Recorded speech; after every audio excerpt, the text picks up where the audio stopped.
ओम शांति। 4 जनवरी 2025। प्यारे मीठे बाबा के आज के मीठे मधुर महावाक्य। आज की मुरली के कुछ मुख्य पॉइंट्स। आज बाबा हमें समझाते कि अति इंद्रिय सुख में रहने के लिए इस देह और देह की पुरानी दुनिया को भूल एक बाप की याद में रहना है। ट्रस्टी बनकर सब कुछ संभालते हुए भी अपना ममत्व किसी भी इस पुरानी दुनिया की चीज में नहीं रखना है। एक बाप से ही सच्ची प्रीत रखनी है। कर्मेंद्रियों से कभी भी कोई विकर्म नहीं करना है। बुद्धि में सदा रहे अब यह दुनिया बदल रही है और हम चाहते हैं अपने सुख धाम। निस्वार्थ भाव से श्रेष्ठ कर्म करते हुए परोपकारी बनना है। तो चलिए सुनते हैं आज की बाबा की मीठी प्यारी मुरली। ओम शांति। बाबा कहते, मीठे बच्चे, तुम अशरीरी बन जब बाप को याद करते हो तो तुम्हारे लिए यह दुनिया ही खत्म हो जाती है। देह और दुनिया भूली हुई है। प्रश्न, बाप द्वारा सभी बच्चों को ज्ञान का तीसरा नेत्र क्यों मिला है? उत्तर, अपने को आत्मा समझ बाप जो है जैसा है उसी रूप में याद करने के लिए तीसरा नेत्र मिला है। परंतु यह तीसरा नेत्र काम तब करता है जब पूरा योग युक्त रहे, अर्थात एक बाप से सच्ची प्रीत हो, किसी के नाम रूप में लटके हुए न हो।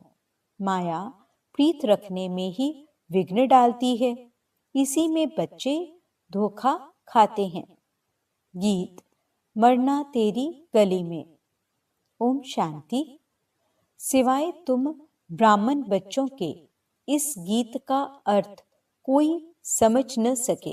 जैसे वेद शास्त्र आदि बनाए हैं, परंतु जो कुछ पढ़ते हैं उसका अर्थ नहीं समझ सकते। इसलिए बाप कहते हैं, मैं ब्रह्मा मुख द्वारा सब वेदों शास्त्रों का सार समझाता हूँ। वैसे ही इन गीतों का अर्थ भी कोई समझ नहीं सकते। बाप ही इनका अर्थ बताते हैं। आत्मा जब शरीर से न्यारी हो जाती है तो दुनिया से सारा संबंध टूट जाता है। गीत भी कहता है, अपने को आत्मा समझ अशरीरी बन बाप को याद करो तो यह दुनिया खत्म हो जाती है। यह शरीर इस पृथ्वी पर है, आत्मा इनसे निकल जाती है तो फिर उस समय उनके लिए मनुष्य सृष्टि है नहीं। आत्मा नंगी बन जाती है। फिर जब शरीर में आती है तो पाठ शुरू होता है।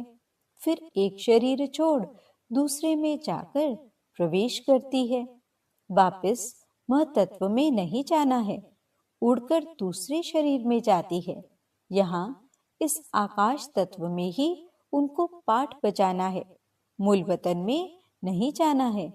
जब शरीर छोड़ते हैं तो न यह कर्म बंधन न वह कर्म बंधन रहता है। शरीर से ही अलग हो जाते हैं ना। फिर दूसरा शरीर लेते तो वह कर्म बंधन शुरू होता है।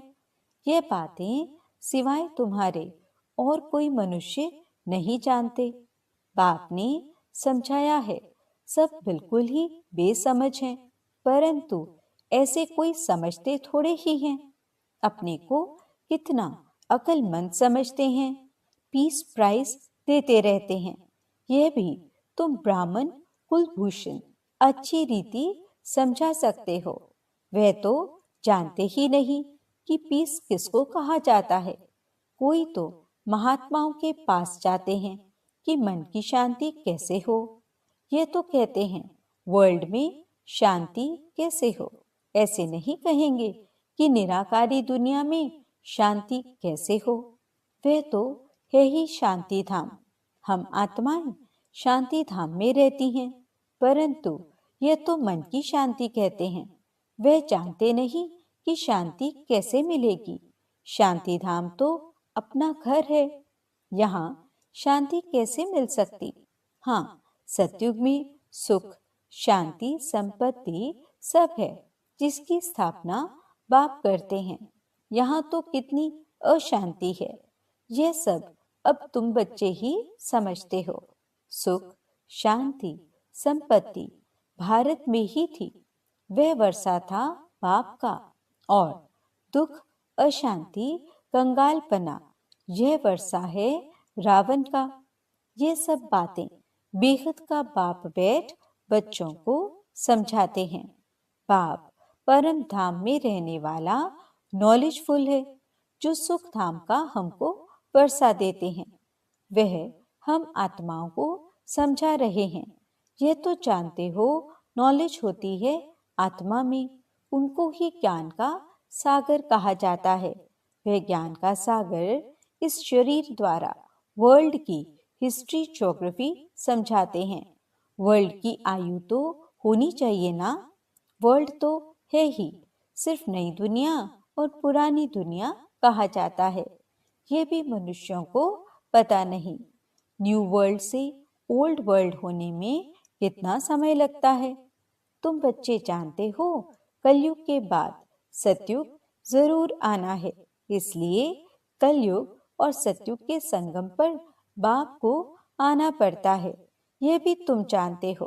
परमपिता परमात्मा ब्रह्मा द्वारा नई दुनिया की स्थापना शंकर द्वारा विनाश कराते हैं। त्रिमूर्ति का अर्थ ही है स्थापना, विनाश, पालना। यह तो कॉमन बात है, परंतु ये बातें तुम बच्चे भूल जाते हो। नहीं तो तुमको खुशी बहुत रहे, निरंतर याद रहनी चाहिए।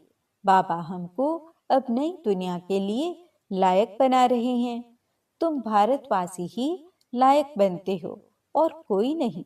हाँ, जो और धर्मों में कन्वर्ट हो गए हैं वह आ सकते हैं, फिर इसमें कन्वर्ट हो जाएंगे जैसे उसमें हुए थे। ये सारी नॉलेज तुम्हारी बुद्धि में है। मनुष्यों को समझाना है ये पुरानी दुनिया अब बदलती है। महाभारत लड़ाई भी जरूर लगनी है। इस समय ही बाबा आकर राजयोग सिखलाते हैं। जो राजयोग सीखते हैं वे नई दुनिया में चले जाएंगे।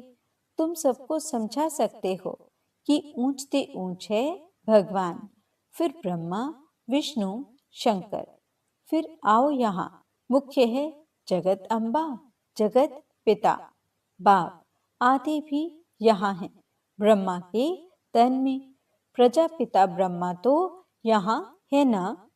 ब्रह्मा द्वारा स्थापना सूक्ष्म तन में तो नहीं होगी ना, यहाँ ही होती है। यह व्यक्त से अव्यक्त बन जाते हैं। यह राजयोग सीख फिर विष्णु के 2 रूप बनते हैं। वर्ल्ड की हिस्ट्री, ज्योग्राफी समझनी चाहिए ना। मनुष्य ही समझेंगे। वर्ल्ड का मालिक ही वर्ल्ड की हिस्ट्री, ज्योग्राफी समझा सकते हैं। वह नॉलेजफुल, पुनर्जन्म रहित है। यह नॉलेज किसकी बुद्धि में नहीं है। परखने की भी बुद्धि चाहिए ना। कुछ बुद्धि में बैठता है या ऐसे ही है। नब्ज देखनी चाहिए। एक अजमल खां नामी ग्रामी वैद्य होकर गया है। कहते हैं देखने से ही उनको बीमारी का पता पड़ जाता था। अब तुम बच्चों को भी समझना चाहिए कि ये लायक है या नहीं। बाप ने बच्चों को ज्ञान का तीसरा नेत्र दिया है, जिससे तुम अपने को आत्मा समझ। बाप जो है, जैसा है, उसको उसी रूप में याद करते हो। परंतु ऐसी बुद्धि उनकी होगी जो पूरा योग युक्त होंगे, जिनकी बाप से प्रीत बुद्धि होगी। सब तो नहीं है ना, एक दो के नाम रूप में लटक पड़ते हैं।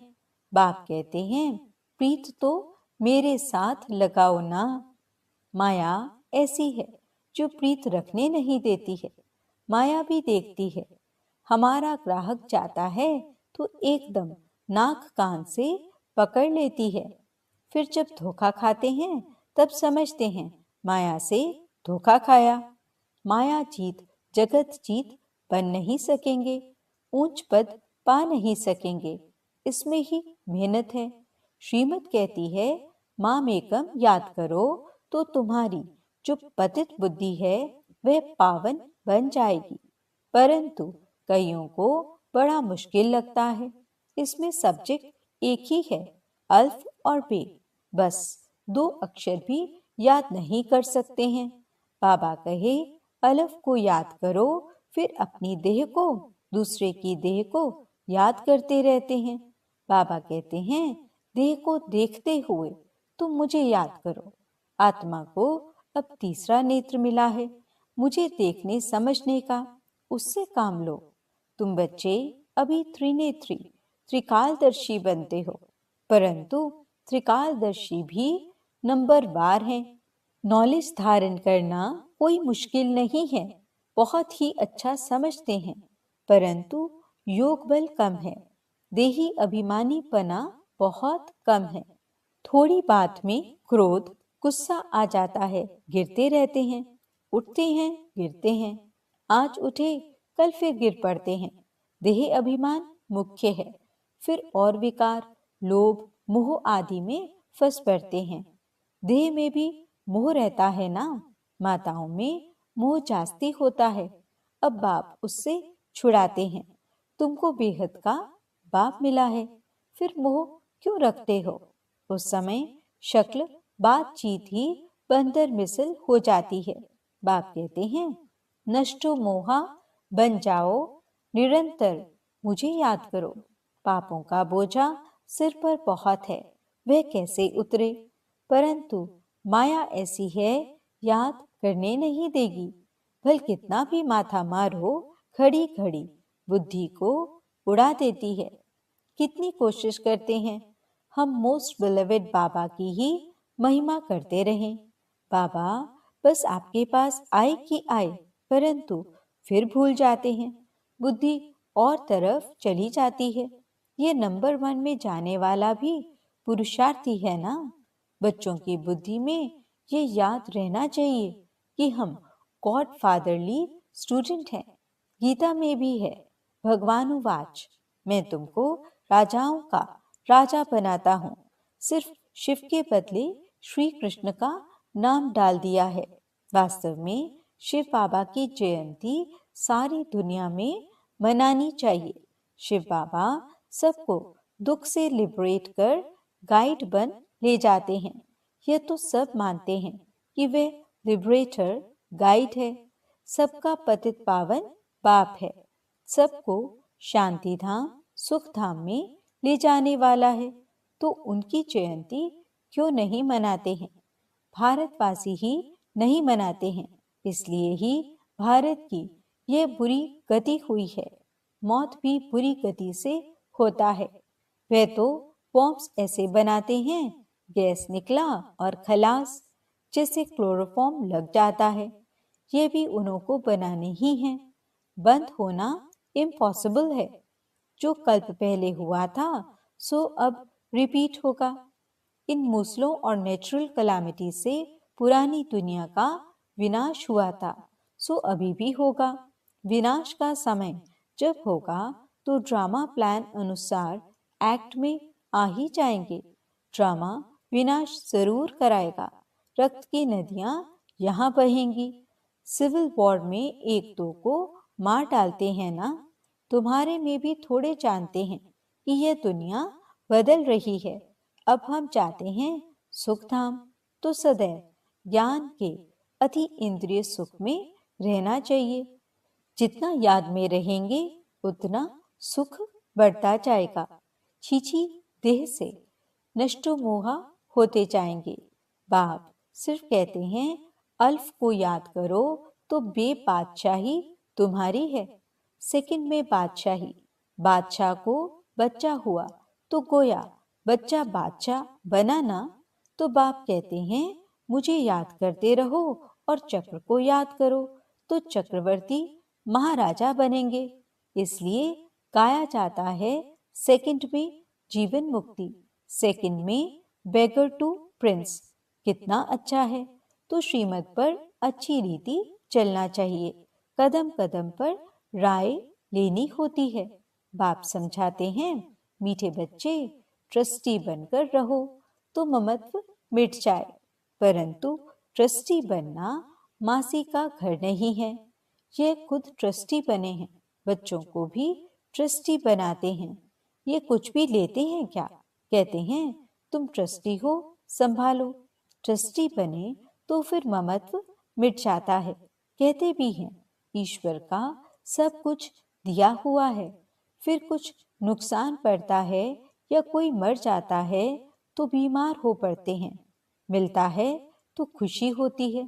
जबकि कहते हो ईश्वर का दिया हुआ है तो फिर मरने पर रोने की क्या दरकार है। परंतु माया कम नहीं है, मासी का घर थोड़े ही है।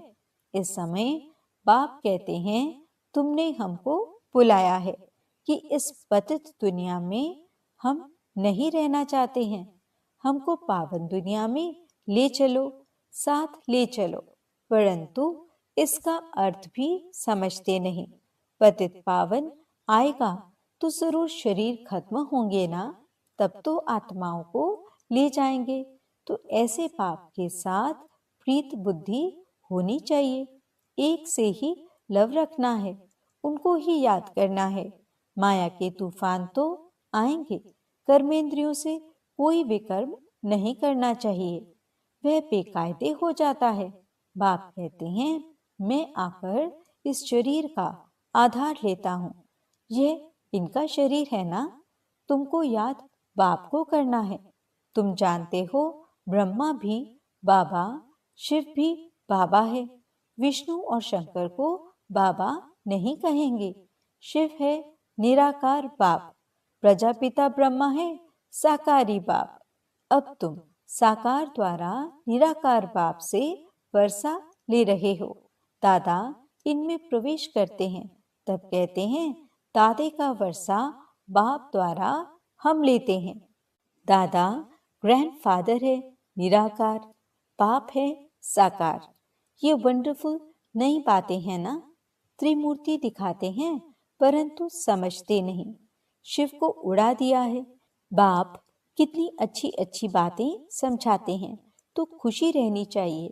हम स्टूडेंट हैं, बाबा हमारा बाप टीचर सतगुरु है। अभी तुम वर्ल्ड की हिस्ट्री ज्योग्राफी बेहद के बाप से सुन रहे हो, फिर औरों को सुनाते हो। यह 5000 वर्ष का चक्र है। कॉलेज के बच्चों को वर्ल्ड की हिस्ट्री ज्योग्राफी समझानी चाहिए। 84 जन्मों की सीढ़ी क्या है, भारत की चढ़ती कला और उतरती कला कैसे होती है, यह समझाना है। सेकंड में भारत स्वर्ग बन जाता है, फिर 84 जन्मों में भारत नरक बनता है। यह तो बहुत ही सहज समझने की बात है। भारत गोल्डन एज से आयरन एज में कैसे आया है, यह तो भारतवासियों को समझाना चाहिए। टीचर्स को भी समझाना चाहिए। वह है जिस्मानी नॉलेज, यह है रूहानी नॉलेज। वह मनुष्य देते हैं, यह गॉड फादर देते हैं। वह है मनुष्य सृष्टि का बीज रूप, तो उनके पास मनुष्य सृष्टि का ही नॉलेज होगा। अच्छा, मीठे मीठे सिकिलदे बच्चों प्रति माता पिता बाप दादा का याद प्यार और गुड मॉर्निंग। रूहानी बाप की रूहानी बच्चों को नमस्ते। हम रूहानी बच्चों की रूहानी बाप दादा को दिल व जान सिकवा प्रेम से नमस्ते नमस्ते नमस्ते जी। गुड मॉर्निंग बाबा। शुक्रिया बाबा। धारणा के लिए मुख्य सार। पहला पॉइंट, इस छीछी देह से पूरा नष्टो मोहा बन ज्ञान के अति इंद्रिय सुख में रहना है। बुद्धि में रहे अब यह दुनिया बदल रही है, हम चाहते हैं अपने सुख धाम। दूसरा पॉइंट, ट्रस्टी बनकर सब कुछ संभालते हुए अपना ममत्व मिटा देना है। एक बाप से सच्ची प्रीत रखनी है। कर्मेंद्रियों से कभी भी कोई विकर्म नहीं करना है। वरदान: ब्रह्मा बाप समान श्रेष्ठ से श्रेष्ठ तस्वीर बनाने वाले परोपकारी भव। श्रेष्ठ स्मृति और श्रेष्ठ कर्म द्वारा तकदीर की तस्वीर तो सभी बच्चों ने बनाई है। अभी सिर्फ लास्ट टचिंग है संपूर्णता की व ब्रह्मा बाप समान श्रेष्ठ से श्रेष्ठ बनने की। इसके लिए परोपकारी बनो, अर्थात स्वार्थ भाव से सदा मुक्त रहो।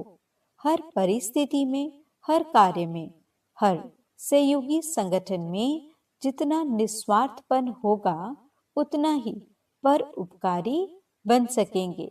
सदा स्वयं को भरपूर अनुभव करेंगे। सदा प्राप्ति स्वरूप की स्थिति में स्थित रहेंगे। स्व के प्रति कुछ भी स्वीकार नहीं करेंगे। स्लोगन: सर्वस्व त्यागी बनने से ही सरलता व सहनशीलता का गुण आएगा। आज के अव्यक्त इशारे: अपनी शक्तिशाली मनसा द्वारा सकाश देने की सेवा करो। यह सकाश देने की सेवा निरंतर कर सकते हो। इसमें तबीयत व समय की बात नहीं है। दिन रात इस बेहद की सेवा में लग सकते हो। जैसे ब्रह्मा बाप को देखा, रात को भी आंख खुली और बेहद की सकाश देने की सेवा होती रही। ऐसे फॉलो फादर करो। जब आप बच्चे बेहद को सकाश देंगे तो नजदीक वाले ऑटोमेटिक सकाश लेते रहेंगे। इस बेहद की सकाश देने से वायुमंडल ऑटोमेटिक बनेगा। ओम शांति।